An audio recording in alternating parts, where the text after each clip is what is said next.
Okay, this video we got kind of a combination survival and engineer task. It's going to be winterizing a foxhole. Let's say you were able to get a foxhole dug before the ground freezes real bad. How can you winterize it? Well, if you know you're going to be occupying that position for a long time and you have the capabilities, one thing that you could do on one of the ends, dig yourself essentially a little fireplace. Just a little cubby into the side, doesn't have to be super big. You're not going to be putting in full-size logs. The type of things you would be putting in there is twigs and smaller sticks. Your smokestack should come out at kind of an angle, which I try to simulate here as much as possible. Round the top, which will cut down on the possibility of it collapsing inside. With it being at an angle, it takes it away, any potential sparks or any of that stuff from the cover here, which we'll get into next. Only build small fires in there, just big enough that it'll warm up the inside of your foxhole a few degrees. You're not going to get this warm enough that you can be in here in t-shirt and shorts. You just want to keep it warm enough that it keeps you from freezing to death. And remember, the bigger fire that you have in there, the bigger the thermal signature. Now, one way you can cut down on your thermal signature is putting on a cover. Not necessarily a cover that's thick enough to withstand impacts. You just want a cover to help conceal there's a position under there. So we got our top view here. We got our little smoke cubby over here. Down here, we have a cutout that we can come in from anywhere around here, jump into here, and then would be able to come in underneath the cover inside the foxhole for climbing in and out of the position without removing the entire cover. But our cover here, first thing we'll do, we'll set a log here and a log here, and they don't have to be that big. You know, maybe 3 inches, hell, maybe even 2 inches is plenty as large you want to go.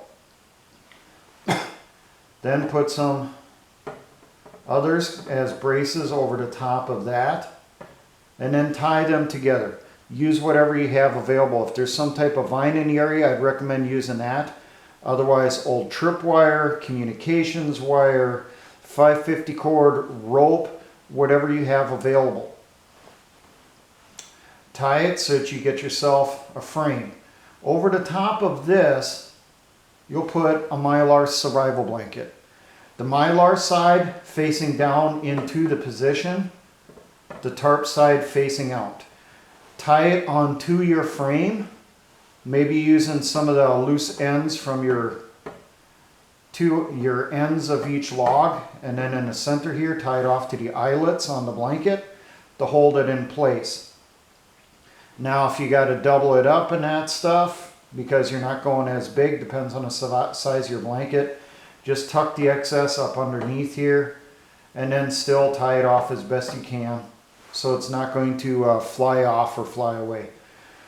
Now, after you would take that cover and you would put it over the top of your hole, you would put on there some type of brush, preferably some type of evergreen, and then mix in with it maybe some leaves if there's some available. When it starts snowing, make sure that a little bit more snow ends up over the top of that brush to blend it in around it. Now, I did as an example here, the World War II German foxhole I think would work real good for this, because we got the slope sides which are going to cut down on it collapsing in. And then remember, the spoil you take out of here, you're supposed to make a berm. So you can add that around here too. Have the berm going around. Then this frame would go over the top of the berm. Well, then what you could potentially do, clear out a couple areas in here, 1 or 2, so that you can still do observation. You can still do guard duty looking through there. And then that little hole that you make, maybe get a piece of log or some more brush, some more pine bush boughs and that stuff, and push it up into there. It's not going to be a huge piece, just big enough to fill that hole up. You'll have a little bit of thermal signature to the front, but it's not going to be as bad. The brush will mess with that signature. It might actually make it look like an animal hiding inside some brush. You know, give it some experiments. Now, your little entry cubby back here, what you could do for that is just drape a tarp over that, or a poncho or some other type of material that you have. Just put it out over the top of that. Let the snow fall on it, conceal it. So when you got to get in and out of the position, you go through this little hole here, pick up your little piece of tarp, pull it back down over the top, let the snow keep building up on it. Now, using this position, let's say you now got to fight from it. This is where it comes into, don't get too big of logs for doing this. You're not making an overhead cover able to give you ballistic protection. You're just helping with concealment, not cover. In that situation, you take your cover here, go towards the front, flip it up going to the back. So think of it like this. This is the front of the position. You're going to take it and get up under there, you and the other person in the position. Flip it up over the back and then grab your weapon and you fight from your hole. It ain't perfect, but it'll make a terrible situation just a little bit more bearable. And it makes the foxhole a little bit more livable. You could always improve on this by putting your sleep shelters on the end, and then maybe on that sleep shelter is where you put your little fireplace. Now, digging out your fireplace, I would recommend having it down to at least the halfway point, maybe a little bit below that.